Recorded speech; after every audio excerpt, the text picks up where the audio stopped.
लादना बजरिया के बसियो लादना बजरिया के बसियो मुँह लटके ने छिए किया हमर जानियो किया हमर जानियो किया हमर जानियो भोरे से छोड़ के सबटा कामियो सबटा कामियो सबटा कामियो मुँह लटके ने छिए किया हमर जानियो किया हमर जानियो किया हमर जानियो भोरे से छोड़ के सबटा कामियो सबटा कामियो सबटा कामियो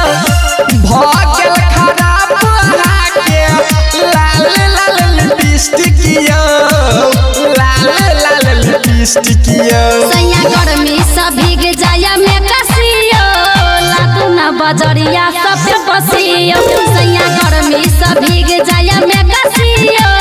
लादना बजरिया सब पे बसियो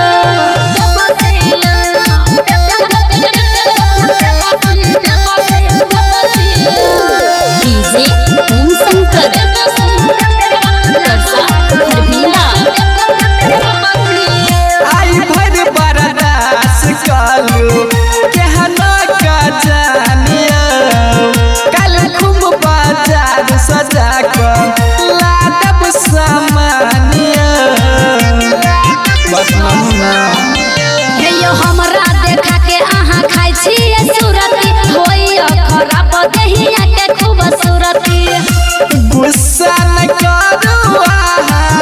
सुनु हमर ब्यूटिया सुनु हमर ब्यूटिया सैया गर्मी से भीग जाया में कसियो लादना बजरिया सब पे बसियो सैया गर्मी से भीग जाया में कसियो लादना बजरिया सब पे बसियो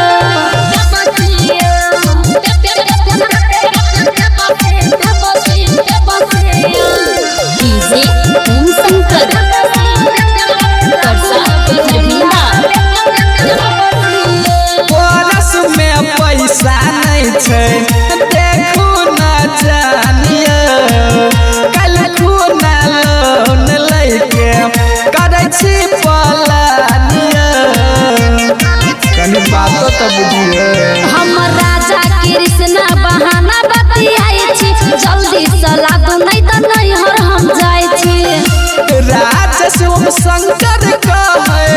छियै आहा ब्यूटिया छियै आहा ब्यूटिया सैया गर्मी से भीग जाया में कसियो लादना बजरिया